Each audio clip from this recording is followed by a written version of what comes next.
Ташыл сулар, ага дулкын, кайтарып ярларына.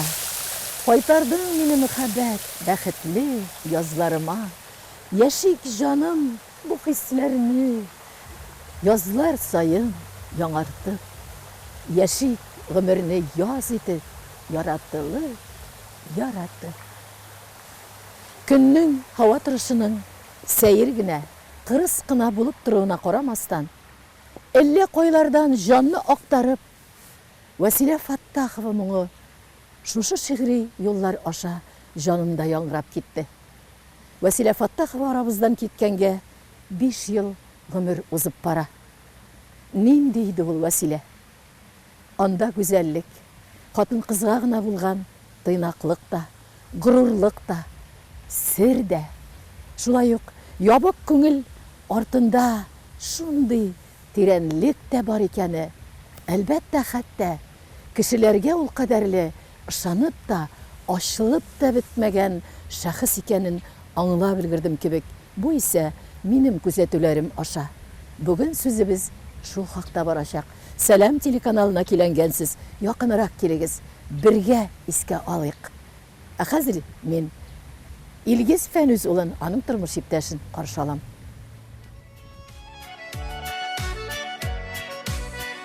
Сәлам Илгиз, хәерле көннәр.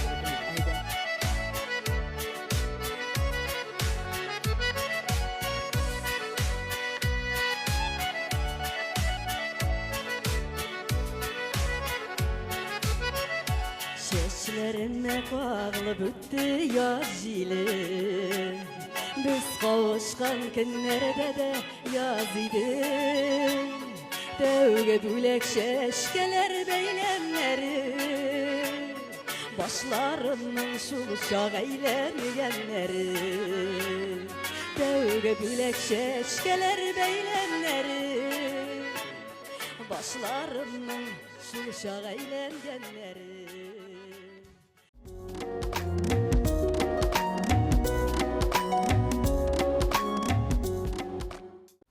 Түбәндәге шигъри юллар белән юкка гына тапшыруымны башламадым. Чөнки Василә Фаттахованың арабыздан китеп барган мизгелләрендә иң соңгы эшләнә алмый калган җырларының берсе иде ул. Минем язым син икән.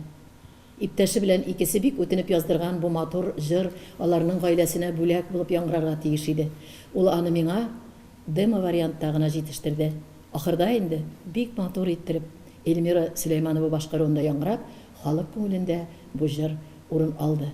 Аңлаугызча, бүген аның бик кадерле кешесе, тормыш иптәше Илгиз Фәнүз улы белән әңгәмә корып, сезнең белән бергә хәтер буйлап атларбыз. Василәле еллар буйлап атларбыз. Илгиз, тагын да бер тапкыр телевизор янындагы телевизор караучыларыбызның сәламен дә сиңа юллыйсы килә. Хәерле көннәр. Инде дә әйтеп үткәнемчә 5 ел узып бара. Минем инде нинди сораудан башлыйсы килә. Сиңа рәхмәт сүзеннән башлыйсым килә. 5 ел эчендә син матур иттереп, бик игътибар булып, зияратлар кылып кына, һәйкәлләр куеп кына калмадың, китаплары бастырылып, халык арасында концертларын әледән-әле чыгарырга мотлак тырышып, язмаларын булдырып, телерадио компанияларда аның тавышын моңын өзмәскә гел юл салып, үзеңә вакыт табып, шул тәңгәлдә матур гына эшләр башкардың. Әлегесе вакытта да йөгерә-йөгерә нинди хезмәт өстендә йөргәнеңне беләм, һәм бу турыда шок кына соңрак. Әле инде без Василә барчак белән бергә икәү яшәп алыйк. Илгиз, хәтереңдәме? Син миңа көннәрдән бер көнне шалтыраттың да, әйтергә кирәк, безнең синең белән хезмәттәшлек байтак еллар бара иде. Җырларыма мөкиббән киткән егетләрнең, шәп егетләрнең берсе буларак очрашулар күп санлы булды. Төрле җырчыларга җырлар бирештереп, җырлаттык аларны. Василә белән бергә булырга карар кылганнан миңа шалтыратып, Зифа апа күрешергә кирәк иде дип килеп сөйләшү булды. Һәм без бергә булырга булдык. Мин өйләнәм. Инде туйыбызны гөрләтү ролен фақат сездә күрәбез дип шундый җаваплы вазифаны миңа йөкләтеп киткән көннәр бар иде. Әлбәттә, мин дулкынландым да, сөендем дә, шатландым да, Аллага тапшырдык дип сезгә бәхет юрап калдым. Туй шул кадәрле матур узды. Алар икесе дә пар ак кышларны хәтерләтер ак киемнәрдә булдылар. Илгиз дә ак костюмда, һәм шулай ук Вәсиләбез дә ап-ак күлмәктә янып, балкып тордылар. Бик ул кадәрлек күтәрелеп, куптарылып халык җыелмыйча, алар карар кылганча үзләренең туганнары, якын дуслары даирәсендә уздырдылар. Туйның ахырына таба Илгиз сезгә сүз бирелде. Һәм Вәсилә бик матур фикер әйткәннән соң ахырда булай дип дәште. Айруча белоритларга, туган ягыннан килгән кунакларга карап, без бүтән еламаячакбыз диде. Еламаячакбыз диде. Ләкин бу сүзе белән барыбызны да, мине дә елатты. Тормыш башланды. Бер артлы ике бала туды, ләкин кызганычка каршы шул кадәрлек үзенең трагик язмышын кичкенәдән тоеп килгән бала, әйтерсең дә моңлы сагышын җырлап китәр өчен генә бу дөньяга Аллаһ гомер биргән кебек, кадерле гаиләсен, балаларын калдырып китеп барды. Сагындырадыр, уйландырадыр, төшләреңә дә керәдер. Инде соравымның беренчесе шул. Вәсилә синең күңелдә бүгенге көндә дә нинди урынны били? Даже төшкә кермей, төшкә кергәне юк. Вообще бер тапкыр да кергәне юк. Память, конечно, жырлары яңгырап тора телевизорларда. Помним, как оторлык түгел. Это все моменты, вся жизнь дегендей, как на ладошке. Тяжело. С годами тяжело. Мы айталар бит с годами лечится. Нет. Это что нет. В памяти до сих пор все эти моменты жизни, счастливые моменты жизни, на самом деле. На сегодняшний день хочу сказать, что мое счастье в жизни это было с ней. Шундый матур сүзләр яңгыратып торасың, минем язым син икән дигән кебек, минем бәхетем дип. Илгиз, әйдә әле, телевизор караучыларыбызны якын айтыйк. Һәм узган сезнең яшерәк, син әле дә яшь әле, яшерәк чакларга, матур вакытларга, күрешкән вакытларга кайтыйк. Ничек хәтерлисең син Вәсилә белән очрашкан мизгелләрне?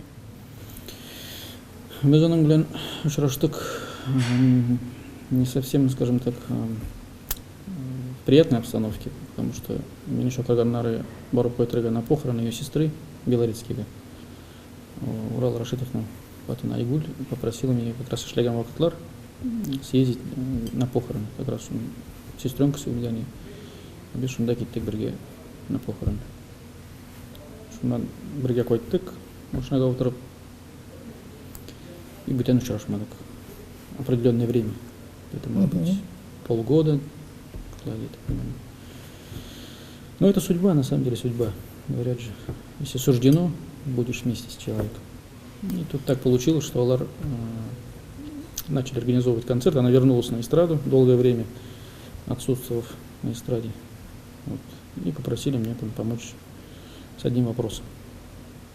И вот так мы как-то пригласили на концерт ее, соответственно.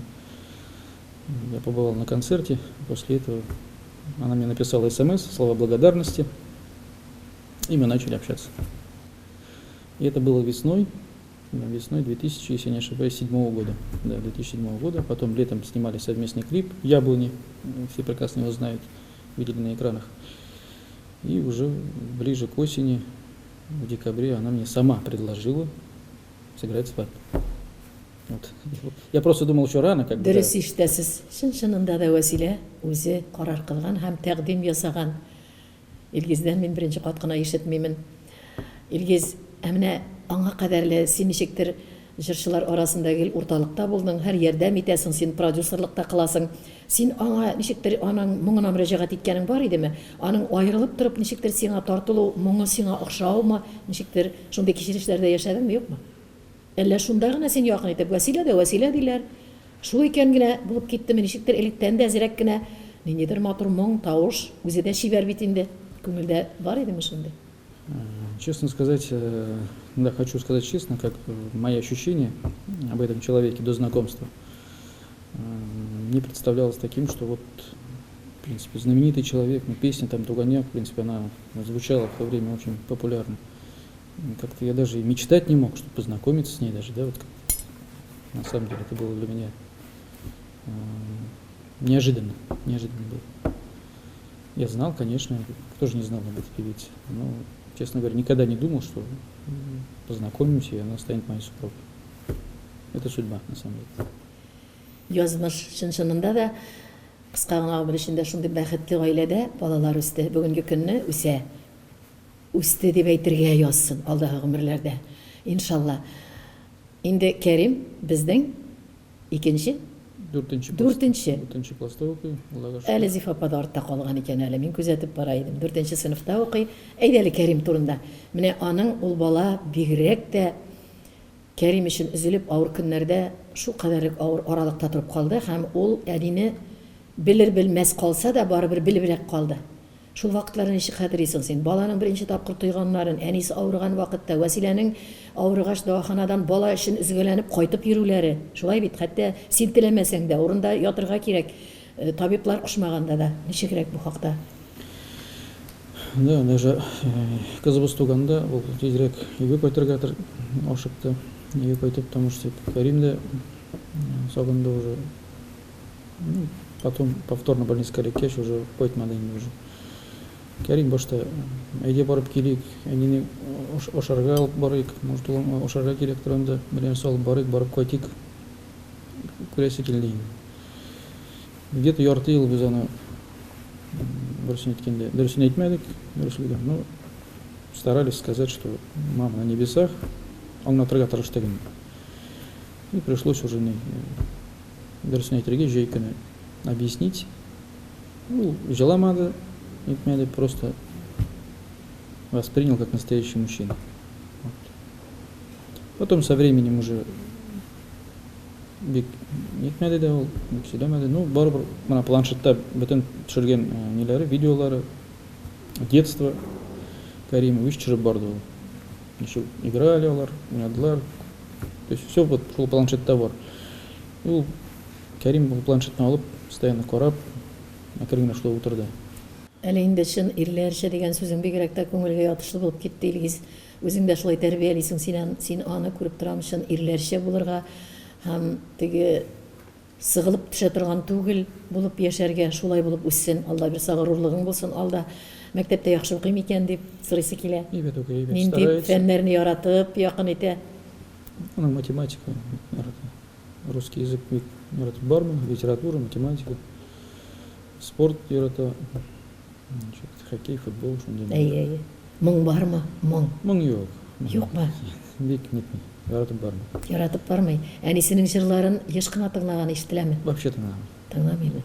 Бәлки авыррак буладыр аңа тыңлагач. Безнең больше Камилә кызыбыз тыңлый. Менә хәзер Камилә хакында да сөйләп китәсем килә. Ул ярата, бөтен артистларын ярата, яраткан артистлары бар. Менә бит. Әнисе йырласа, кем җырлый дисәң, әннә. Вот. Оның сразу с первых дней причем. Сез куеп өйрәтеп, аның моңын кичкенәдән колагына бишек җыры урынына Вәсиләнең җырлары гел тибрәлеп торып өйрәнеп, ул аны әннә дип әйтергә шул кадәр тетрәнгеч һәм әлеге вакытта әлбәттә сәламәтлеген сорап үтми булмый. Камиләнең хәле ни хәлдә дип сорарлар һәм тамашачыларыбыз да канәгать калыр. Аңа әле 5 яшь, ул пока безнең инвалид, аягына басмады, ятып кына тора. Поэтому Берки. Сине таныймы? Таный, ул бөтен якыннарын таный. Кәримгә нинди мөнәсәбәт, Кәримнең аңа нинди мөнәсәбәт? Олар икесен бер-берсен яратышалар, уйнашалар, как родной булгач инде барыбер.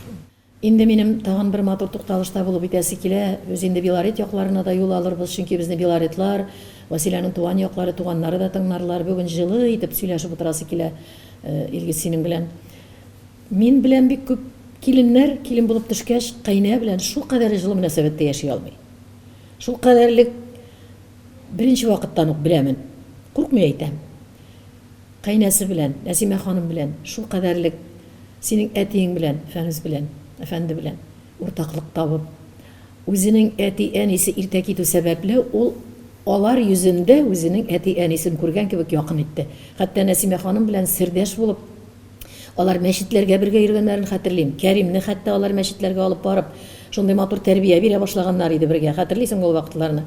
Менә шушы көннән алып, шын Вәсиләле киленлегенә түгел, тагын бер кызлы кебек малайлардан соң Нәсимә ханым шулай итеп яшәде һәм Вәсилә аңа 5 ел эчендә шулай җавап бирде. Бу мәхәббәт миңа бигрәк тә күренде әтиеңнең юбилей көннәрендә икәү әтиемә дип җыр яздырып алган җыр.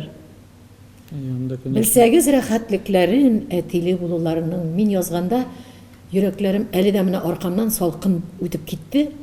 Ничек үзеңнең әти булмаганда кеше әтисенә шул кадәрле җылы сүзләр әйтеп җырлап була икәнен үзем атасы үскәч беләм. Вәсилә шул кадәрле итеп җырлады. Бөтен мөселман дөньясына бу җыр популяр булып таралып кына түгел, һәр өйдәге юбилей тантаналарда яңгырап калып күңелне сеңеп калды. Әти әниең белән булган мөнәсәбәтләрне Вәсиләнең арасында читтән генә син күзәтүче булып ничек хәтерлисең? бик матур еллар, конечно, алар бергә даже мин бергә санаторийга барып килде ул миңа. Мен әйтәм, юк, мин бара алмыйм, эшләр күп, как раз шунда стройкалар буенча. Мен әйтәм, давай үзегезгә барып кайтыгыз. Әле анда бабам Кәрим дип тумаган еще. Алар бергә киттеләр, санаторийга матур итеп алып барып кайтты аларны. Матур итеп жал иттеләр. Как раз потом әтинең юбилей уже вакытлары килеп җитте. Менә идея пришла папе подарить песню красивую на юбилей. Ну вот как раз мы обратились к вам. И получилась замечательная, шикарная песня, от души исполненная, наполненная любовью, теплотой.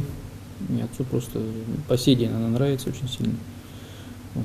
На самом деле эти песни в ее исполнении и про отца, и на Наиля Шаймарданова есть про маму песни красивые.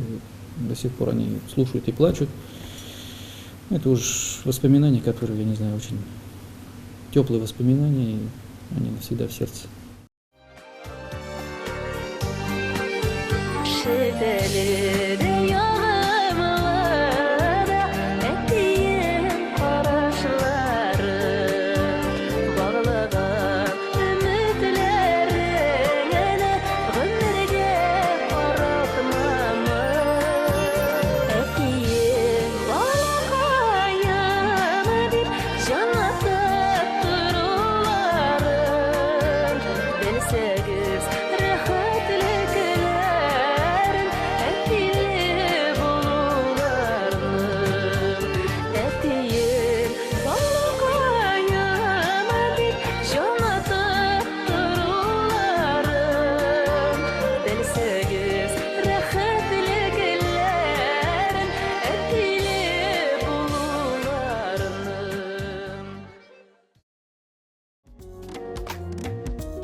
Инде сөйләп үтми булмый, сиңа ничегрәк хәтерләп сөйли торган иде. Үзгәләнеп, үрсәләнеп яшәгән еллары булган бит инде. Әти әнисенең киткән вакытларын әйтеп китик әле. Шундый зур кайгылар күргәндә ничә яшь булган Вәсиләгә? Алар вафатына башта берсе, аннан икенчесе иргез. Мен точно сказать не могу, әтисе вафат булганда ничә яшь яңа. Ну, точно знаю, что әтисе водитель булып эшләгән Белорецкийда. Досты белән утырганда тоже поспорили, что ты переплывешь, не переплывешь реку. Yüzеп барганда вата белгән әтисе. Әнисен, значит, КамАЗ бәреп киткән, аварияга очрап. Ул 10 көн яткач больницада вафат булды. Шул вакытта Василийга 18 яши, по-моему, если я не ошибаюсь. Алар сестренкасы белән калып, бергә Уфа шәһәренә юл тотканнар. Уфа шәһәрендә яши башлап, Айдар Галимов театр студиясына эшкә кергән. Вот соңыннан 2006 елда сестренкасы гостиный дворда вафат булды, дилеге туктап. Дальше biz шул похоронда очраштык инде. Искитәрлек тетрәндергеч язмыш Вәсиләнең. Һәм бүгенге көнне туганнары, аралашулар бармы, илгиз ничегрәк мөнәсәбәттә Кәрим ничек алар белән? Карим вообще ул менә как раз җәй үтте, менә быелгы җәйдә без Сез матур итеп Инстаграмнарга куйдыгыз ул якларны. Анда күп булдык. Разия апа әнисенең туганы, зур апасы. Шунда без ял иттек аларда. Кәрим шунда калып торды каникулда. Тагын да әйдә барыйк, тагын барасы килә, постоянно шунда не. Анда бик шәп воздух, природа, бик ошый анда. Мен әйттем, менә каникуллар алып булса булсын, тагын барып кайтырбыз. Поэтому быел менә бик якын шул якларда ул ял итте. Әниемнең туган ягы дип ул аны менә тәрбия, шулай ук матур тәрбия бирәсең балага. Ул аны белеп күреп үсә. Анда тартылачак ул Белорет якларына. Афарин, Илгиз. Еллар үтә килә. Әйтәләр инде кыен булса да үлгән артыннан үлеп булмый диләр. Мин инде башкалар кебек сине күзәтәм. Бик тырыш хезмәттәсең. Синең бөтен кайгыларың, авырлыкларың үзеңнең туктаусыз хәрәкәттә булганың белән генә җиңеләя торгандыр. Әгәр өйдә тора торган, гел генә ниндидер сәгатьләп эшләп кайта торган гына егет булсаң, бик авыр булыр иде. Син бит күп кырлы сәләтлесең һәм бик ярдәмчелсең кешеләргә. Шулай да йөгереп эшлисең, дөньялар көтәсең, дөньяларны матур кордыгыз. Минем хәтердә Карл Марксга күчкән вакытта да син әйттең, Вәсилә өчен кирәк, иҗат бүлмәләрен зурайтырга кирәк, Зиф апа. Костюмнары күбәйде. Шул кадәрлек аңа урын кирәк. Аңа хәзер балалар белән яшәргә, балалар комачауламаска да кирәк. Аның иҗатын артабан миңа үстерергә кирәк. Шулай дип күчтегез. Һәм матур итеп уйзаллы тормышка чыгарды. Зубовада матур йортлар тергезеп анда кирип, анда шул кадәрле матур итеп яшәп өлгерә алмадыгыз, яшәп өлгерә алмый калдыгыз. Ләкин нәрдә шушы эшләреңне кырылып бәреп йөгереп эшләп йөргәндә дә өйгә кайтасың, ишекне ябасың, Илгиз, ничек кенә булмасын, ишек бикләнә һәм бала белән бала үзенә, баланың мәктәп, дуслар, әти бар, ышанычлы, һәм син үзеңнең күңелең белән барыбер җанга ялгызлык, авыр хәл, барыбер ир кешегә бигрәк тә диләр. Бу инде жәлләү түгел, син жәлләтә торган егетләрдән түгел. Кырына һаман ниндидер ышанычлы кеше терәк булырдай тормыш иптәше сайланмаганмы? Яки Вәсиләне алыштырырлык китерәсе хатын кыз табылмыймы? Бәлки син бүтәнчелек гашык була алмаганга күрә алмыйсың, күз алдына китерә алмыйсыңмы тормыш иптәшеңне? Ялгызсың. Сөйләшмәй мөмкин түгел бу тема. Ну, бу темага килгәндә бөтенсе дә Аллаһу Тәгаләдән тора. Я думаю, что если придет время, оно все расставит на свои места, и я еще буду счастлив. Принципиаль рәвештә үзеңә карар кылмадың әле. Илгиз, сиңа өйләнергә кирәк. Алай куймыйсың. Син алдан куясың, Аллаһ Тәгалә күрсәтер юл, ләкин мин әлегә балаларым өчен яшим. Шулай дип уйлыйсың. Да, это же у каждого человека, наверное, своя судьба. Повстречать свою любовь, свое счастье. Бездә телекраннар янында тамашачыларыбыз әйтер, Илгиз, аңлыйбыз сине. Ләкин Вәсиләне алыштырырлык берсе дә булмас бит. Гомер бит шул кадәрле тиз үтә диярләр. Арада ялгызлар бар безне караганнар арасында. Шулай бит. Егетләр дә бардыр бәлки менә әле телевизор янәшендә. Алар әйтерләр, булма ялгыз, Илгиз. Дип, гомер тиз үтәр, җилләр кебек дип, шуңа күрә мин сиңа бу юнәлештә бик артык күңелеңне алай үртисем килми дип әйтәсе, әрнетәсе килми, бәхет телисем килә, зур бәхетләр телисем килә, Илгиз. Әлеге көндә шундый бер матур тагында күтәрелештә, син инде Шаллыларда да, Казанда да концертларын, хәтер кичәләрен булдырдың. Үзе вафатыннан соң да артистлар да бик дәррәү килеп, берсе дә юк дигән кеше булмады. Шәхесләр шундый күтәрештеләр, концертлары була килде. Ә менә инде 5 ел гына син миңа калса бик җитди итеп әзерләнеп киләсең. Менә инде хәзер ныклап кына теге кыска сорауларга күчкәнчә шул турыда сөйләп үтсәң иде үзең. Алла берсе октябрь айларында безнең концертлар оештырылды. Хәтер кичәләре Стерлитамакта, Белорецкида, Учалада, Туймазыда, Нефтекамск шәһәрләрендә концертлар үтәчәк. Илгиз, бик матур булачак. Искә алырбыз тавышларын, җырларын. Артистлар башкаруында аның җырлары яңгырayacak. Алла берсе Уфада инде 26 январьда, үлгән көндә 22 елда концерт Алла берсе узачак. Октябрьдә кайларда икәнен әйтеп үтик әле. Октябрьдә Белорецкий, Учалы, Стерлитамак, Туймазы, Нефтекама, шул шәһәрдә үтәчәк концертлар Алла берсе. Күп санлы артистлар катнашлыгында, йолдызлар катнашлыгында Вәсиләне кем хәтерендә якты итеп саклый, килерләр дип өметтә калабыз. Күтәрешерләр дип өметтә калабыз. Сюрпризлар да була. Алла берсе без хәзер Урал Бикипер компаниясе белән бик подарочный набор әзерлибез, бик матур подарочный набор. Анда пока әйтмим состав наборында, но могу одно сказать, что в наборда будет флешка из всех песен. Демо-версияларда була, бөтен җырлаган версияларда мин решил шул флешкага бөтен архивларын, шунда җырлаган җырларын шунда Алла берсе в эту флешку включить.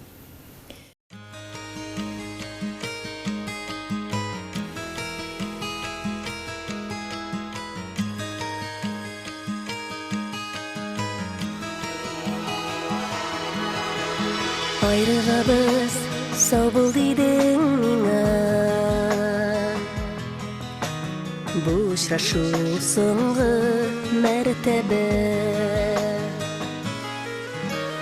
Yollaşanın bizning yollarımız.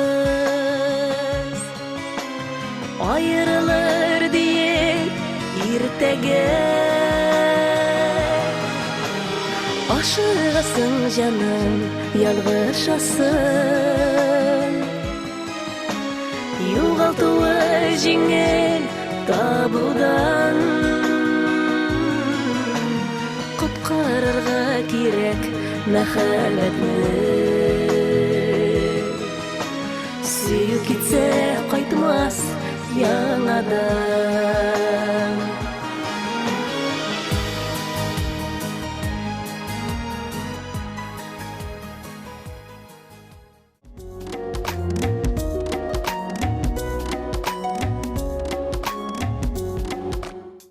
Шул кадәрле ашыктырып яшәде кебек гомерен. Хәтта ашыгам җыры белән, ашыгасың җыры белән клип төшереп, шул кадәрле безне сагышларга салды. Соңгы клипларының берсе булды бит инде.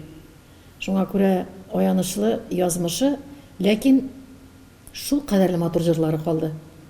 Илгиз, әйдәле гел генә төшенкелеккә бирелеп утырмасыннар диярләр. Чөнки аның бит инде шундый матур вакытларын хәтерлибез. Ул бит, хәтерлисеңме, сине дә шулай арбагандыр. Аның шул кадәрле мөлаемлеге, ягымлылыгы, тарту кеше бик каты зур иде. Килешәсеңме? Һәм инде шундый сорау бирәсе килә. Менә тормыштан инде иде ул. Она была очень женственная, значит, домашняя, по-настоящему тепло было дома, на самом деле. Возвращаться, бегом бежишь, там, знаешь, что вкусно приготовила, борщ, вот курс она готовила прямо от души. И вот даже что-то тебе вот плохо там будет, если ты заболел, даже вот не отходит прямо, давай чем тебе помочь, вот там лекарства, там все прямо вот до такой степени, что пока вот, ну, тебе легче не станет, не отходила. Вот прям такой светлой души человек был. На самом деле, даже вот куда-то выезжаем, там, например, какие-то мероприятия, там, позвонили, вот свадьба у нас в Казани предстоит. Ты как сможешь поехать со мной, не сможешь. Если я не смогу, значит, отказывается. Прям так. Мы планировали все заранее вместе. Если мы едем, значит, мы едем. А ей, например, одну в такую даль мотаться, не то, что, наверное, она даже и сама не хотела, мне кажется. Она бы поехала, но она не хотела. Поэтому эти моменты, конечно, вспоминаются. Кайларда ял итәргә ярата идегез? Гаилә беләнме? Ничегрәк ял иттерә иде Илгиз Василияны? Она сама любила на даче. У нее любимая дача была, даже вот мечтала с ребенком, когда дочка родится, я говорит, хочу вот быть на даче. Там на самом деле воздух хороший, цветочки, огород, вот ей нравилась у нее дача. До сих пор эта дача у нас сохранилась. А так, единственный отдых, куда мы с ней съездили, это было еще до свадьбы. Она предложила. Единственный раз, где я был вообще за границей на сегодняшний день, это в Турцию мы летали в 2007 году. Это буквально там, может быть, за месяц до свадьбы. Менә үпкәләшкәннәр дә була бит инде, бәрелешләр дә була гаиләдә. Шулай бит. Шул вакытларда кайсыгыз беренче чыга очрактан, ситуациядан дибез бит инде. Кайсыгыз беренче онытып китә, ничектә сөйләшә башлап китә. Еш була идеме шундый хәлләр? Ну, конечно, моменты были, но здесь уж как-то мы совместно приходили к общему мнению. Там уж есть понятие в каждой семье любовь, которая, я думаю, сближала и расставила все точки над «и» в наших отношениях. Сез бер-берегезгә яратуны, мөхәббәтне ничек күрсәтә идегез? Кайбер кеше адымнары белән, эшләгән эшләре белән, аның өчен кайгыртучанлыгы белән, хәстәрләү белән күрсәтә. Кайбер кеше көне-төне яратам инде мин сине дип, бик кулыннан килеп әллә нәрсә эшли алмаса да, син бит инде мине беләсең инде, мин барыбер сине яратам инде ди. Сездә ничек куелган иде бу мәсьәлә? Ну, я считаю, любовь у каждого человека, она должна быть доказуема в действиях партнеров, да, как бы мужа и жены. Ты стараешься все делать для нее, дарить подарки, там, с уважением относишься, помогать в творчестве, в делах. Всегда стараешься там подсказать что-то, совместно что-то обсуждаешь. Ну и, конечно, какие-то дружеские вечера, теплые. Вот, наверное, так. Иң хәтердә калган очраклар, Василияле чакта синең менә күңелдә бигрәк тә якын булып, бәлки ул баштарак булгандыр. Бәлки балалар тугач, ничегрәк шундый берәр мисал әйтә аласыңмы? Менә мәсәлән дип, йолдызлы вакытларыгыз, нык бәхетле дип таныган чакларың. Это в этот год, как раз 15-й год, ну не в этот год, а 15-й год запоминающийся был. У меня как раз был юбилей, скажем так, 35 лет мне исполнилось. Это было на территории нашего дома. Приехали к нам Фарида Палар, Роберт Тимирбаев, как раз в гости заехали. И мы собрались буквально на улице за столиком. Она для меня сделала сюрприз, организовала выездной ресторан к нам домой. Вот это я помню. Прямо так все красиво было. Официанты накрыли стол, было красиво, запоминающееся. Я просто ей сказал, ну зачем? Она сделала мне сюрприз. Иң күтәренке бәхетле йолдызлы сәгатьләрегез ул. Василәнең шушы кыска матур иҗат гомерендә 2 республикада да лаеклы исемле булып китеп баруы. Башкортстанның һәм Татарстанның атказанган артисты. Син килешерсең, Илгиз, бик күпләр гомере буена җырлап сәхнәләрдә исемсез китеп барганнар да бар. Шулай бит. Василия шул хәтле бу яклап та бәхетле булды. Иҗатын күрә белеп, халык бәя бирде вакытында, иҗатын таный белеп. Шулай ук иң мөһиме, син яклап, күтәреп алып шушы исемнәр алуны максат итеп, әйдә барыйк, әйдә җырла. Башкортстанда да, Татарстанда күбрәк итеп танытып, күбрәк итеп балкышлы итү теләгендә булмасаң, миңа калса өлгерә алмый калган булыр иде дә, ни кызганыч булыр иде, шулай бит. Ничек хәтерлисең, мәсәлән, Башкортстанда атказыңнан исем алган көннәрне, ул белгәч тә ничек кичерде шушы матур хәбәрне? Да, как раз пригласили на награждение, и я говорю, до последнего не верю, говорит, пока не почувствую вот это официальное награждение, официальную церемонию. Вот. Поэтому были переживания, волнения, конечно. Но я считаю, что вот сейчас уже можно понять, что на самом деле как-то вот, наверное, судьбоносно все это было, что как будто человек дождался вот этих всех моментов жизни и уже ушел счастливый, конечно. Татарстанның атказанган исемен алганда, ул инде хәле бигүк шәптән түгел чаклар идеме? Нет, здесь Ничегрәк? все было нормально, там. Анда инде юккә калган чагы, ләкин инде сез куркыбрак торган чак, юлларда бик селкенеп йөрмәскә, шулай бит? Да, Шундый вакыт. были сомнения, да, нас пригласили в Татарстан на награждение. Это было 5 декабря, я это помню отчетливо. Она не совсем, конечно, хотела ехать 50 на 50, но в итоге потом решили поехать. Съездили, приехали, потом где-то, не сразу, там где-то вот в числах 20-х числах декабря она уже почувствовала себя плохо. Давление поднялось, и все вот это, как говорится. Инде тагында кайтмый булмый, китер вакытларында бик бүтән халык кайгырды. 2 республика кайгырды, мөселман дөньясы шулкадәр сагышка чумды. Чөнки ара гына авырый башлагач, матур гына вакыт үтте бит. Көннәр шул хәтле озын булды, шул Василия турында хәбәр, яхшы хәбәрне сәгатьләп көттек. Барыбыз да сәгать сукмады андай. Балаларына сиңа әйтеп калдырган соңгы сүзләрен хәтерлисеңме? Это было, да, в больнице, я помню эти минуты, скажем так, за 3-4 дня, наверное, до смерти уже. Она просто не могла говорить. Не говорить не могла, не писать не могла, там просто слеза на глазах, слезы на глазах. Когда я говорю, что все будет хорошо, ты выкарабкаешься, держись. Уже человек, по-моему, не верил, что останется жить. Вот эти слезы до сих пор вот вижу, держу за руки. И на самом деле через 3 дня уже ее не стало.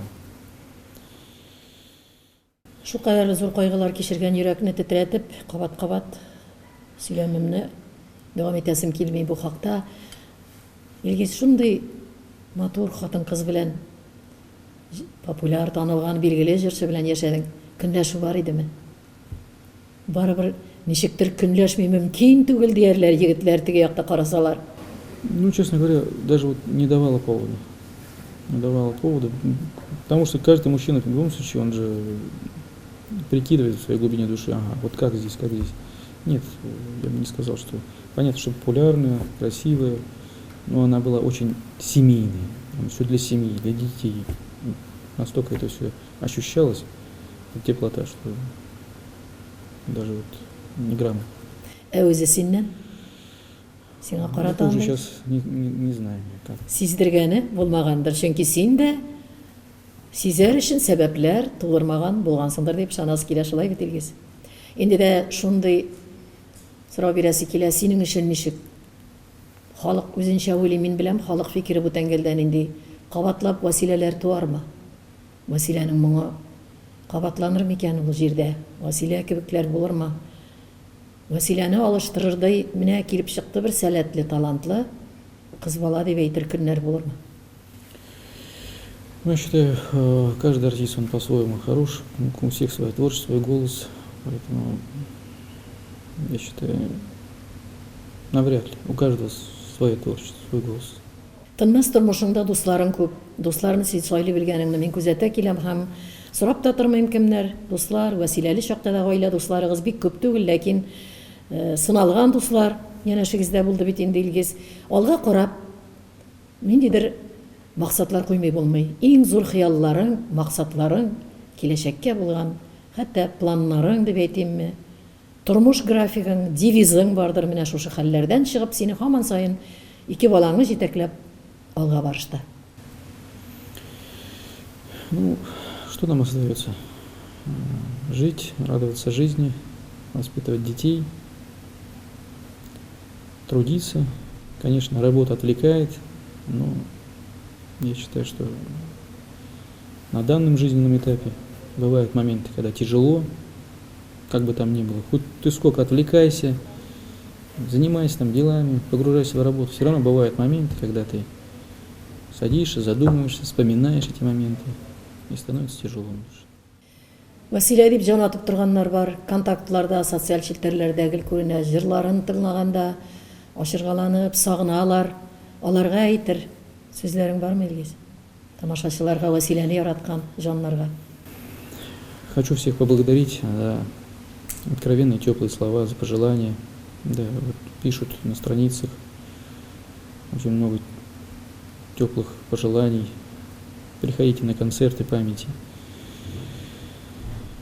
Спасибо огромное зрителю за уважение, за почитание талантов. Вот я считаю, что благодаря вашим просьбам вот эти концерты мы организовываем для вас, для зрителей. Спасибо большое артистам, коллегам, друзьям, всем, кто поддерживал при жизни и сейчас поддерживает и уважает. И помните. Огромное спасибо. 5 ел гомер. Bir карасаң, аз да кебек, bir карасаң, майтак кебек. Бар бит яшәп киткән гомер Вәсиләнең. Шул кадәрлек балкышлы һәм кыска гомер. Кайбер вакыт уялып куясың җирдә яшәгәннәр үзебез өчен. Көнне мәгънәсез үткәргәнгә, елларны мәгънәсез, кайбер кеше хәтта узын гомерен мәгънәсезгә уздырганнар бар. Ачылмаган чәчәк булып калды күңелләрдә Вәсилә. Соңгы клипларының берсе минем җырыма багышлап бергә иҗат иттегез, Илгиз. Яшә көлеп. Яшә көлеп, бүгенгедәй балкып, яшә рәхәт кайгы белмәдә. Гомер бит ул бик тә газиз, бик тә газиз, бик тә газиз бит ул кемгә дә. Бик кадерле генә гомереңнең оныталы авыр чакларын. Иске алыйк бүген бергә үткәннәрнең яхшы якларын. Әйтерсең, мин бу җырны Вәсилә өчен бүгенге очрашу хөрмәтенә язганмын. Әйтерсең, Аллаһ Тәгалә бар нәрсәне сәгатьләп, минутлап безгә, Илгиз, язып куйган. Вәсиләле якларда матур як, җырлы як, моңлы як, үзе кебек гүзәл як, күңелләре безгә сеңеп калды. Әйе, җирдә аның изе жуелмас тарихта. Үзе киткән якта, анда тыныч йокла, Вәсилә. Сәлам дулкыннарында бүген барыбыз да яраткан җырчыбыз Вәсилә Фаттаховны хәтерләдек. Ни дип әйтеп хушлашасым килә, дуслар. Вакытыннан алда югалтулар булмасын. Сәламәт булыгыз. Тынычлыгыгызны жуяр җаннар кагылмасын. Рәнҗетерлек сүзләр булмасын. Күрешкәнгә.